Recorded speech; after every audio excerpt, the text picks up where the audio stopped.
Halfway there. Mm. Welcome to number 50. Wow. What a trip, eh? For those of you who've been following. If you don't, hey, check out the backlog from the first one. We've gotten a lot better.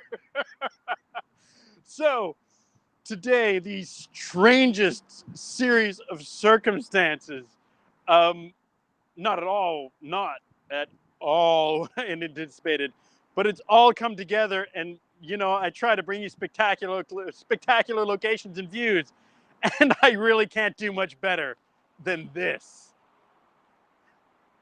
I mean, it don't get much better than this. The view is spectacular. By the way, for those of you who are not Montrealers, that is the Olympic Stadium down here. And yeah, what a ride.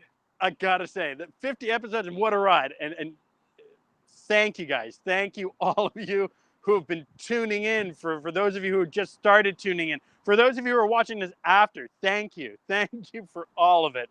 So let's jump in. I want to talk about the greatest computer ever made. And you notice I'm not saying technology, though it kind of is. Um, the greatest computer ever made is in here. Our neural networks are spectacular. And I'm more about, neuroscience and how we learn and how we work. I mean, don't get me wrong. Hey, I love playing me some video games. I love the vest. I love the earphones. I love sound. Love sound. Love visuals. I love doing all of it. But let me tell you, it pales in comparison to what goes on up here. It's absolutely incredible. And I want to give you a few tips that'll help you get more out of yours. Get a little more out of it. And that's what it is. So let's jump in.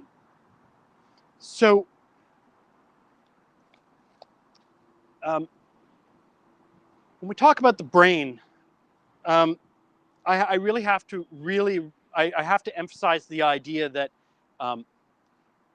intelligence is not something we have or have not, right? You are dead or you are not.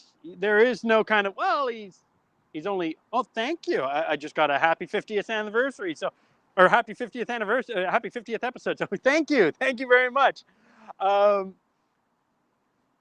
I have to say the, um, when we think about the brain, we kind of think, oh, well, it's squishy and whatnot. And it's this one thing. It kind of isn't.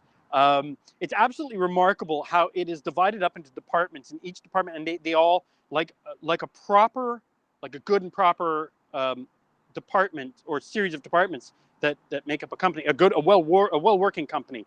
They communicate between each other, and they communicate in the most fascinating and incredible ways. And it's amazing that you have two areas of your brain for language: one to interpret the language coming in, and another to isolate and interpret the intent and pick the words that come out.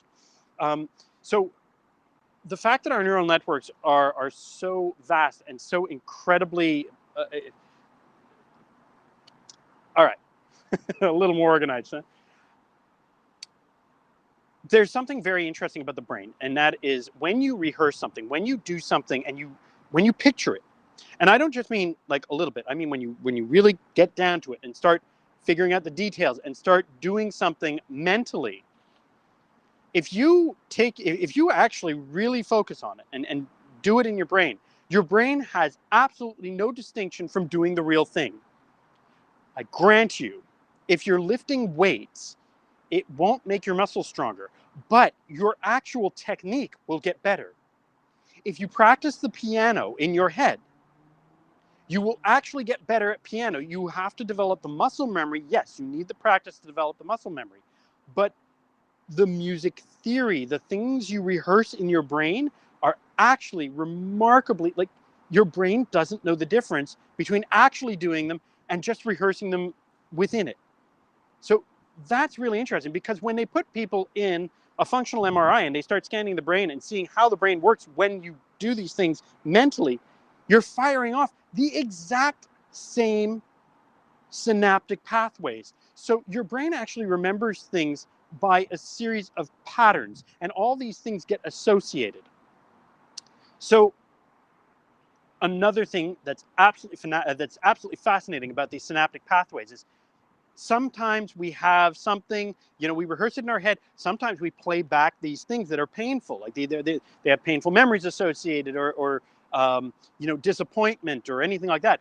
But the cool part is if you actually take the time and sit down, and this is hard, but it's doable.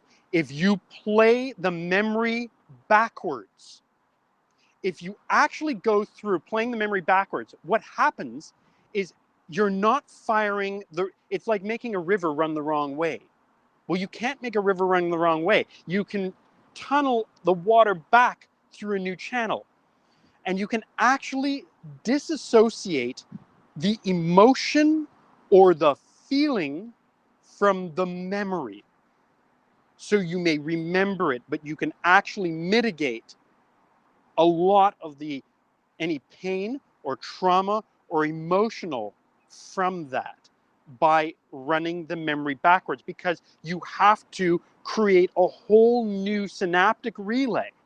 And just like the river example, the longer a river runs through a particular path, the deeper that riverbed gets.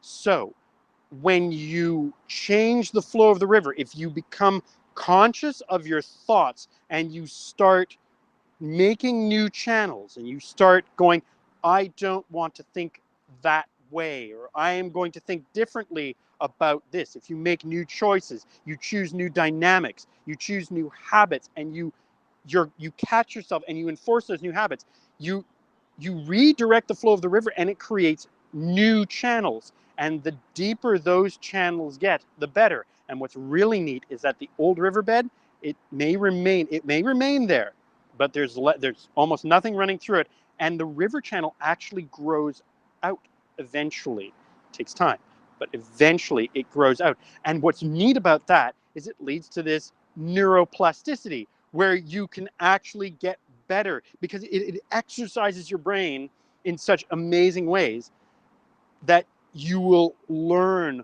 more effectively, you will learn quicker, you will learn more effectively. And wow, I couldn't ask for better conditions. This is amazing. The last thing I'm going to leave you with, because this is a really, really cool one too.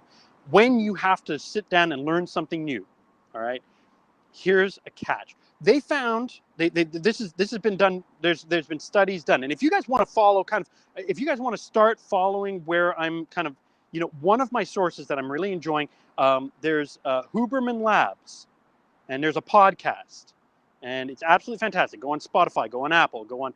I'm a big fan of podcasts. There are a few that I follow, but Huberman Labs, you can find out all. If this kind of neuroscience interests you, you can find some really, really neat stuff. But what they found, and they did these studies, they figured out that people who learn and then take a 20-minute nap actually retain information more effectively. Even if you're learning in small packets and you take micro breaks. I'm not talking 20-minute naps now. If you take micro breaks, if you take 10 to 30 seconds and you let that concept run in your head, it's 20 times more effective. If you're learning a song and you do a 10 or 15 second sequence and you learn a new riff, you learn a new, how to do a chord, and you start practicing that chord, and you leave it alone for 30 seconds or so, in that 30 seconds, your brain can do it 20 more times inside your brain. So it learns it so much faster. And then all you're doing is going back to practice for the muscle memory. So fantastic tips. Guys, every second, every day involves our neurophysiology and sleeping. Yes, our neurophysiology is absolutely fantastic. Kirsten's got a great point she puts up. She commented and said, every second of every day involves our neurophysiology, including sleep. And you're absolutely right. Sleep is wildly important. I'll actually do a whole episode on sleep. and kind of the importance of it and what it does for us. But guys, thanks for tuning in. Thanks for sticking with me. This is number 50, and we're just going to get better from here. So thanks for tuning in, and I can't wait to see you guys tomorrow live at 6:45 for Not Technically Perfect with me, Rich Struther. Have a great evening.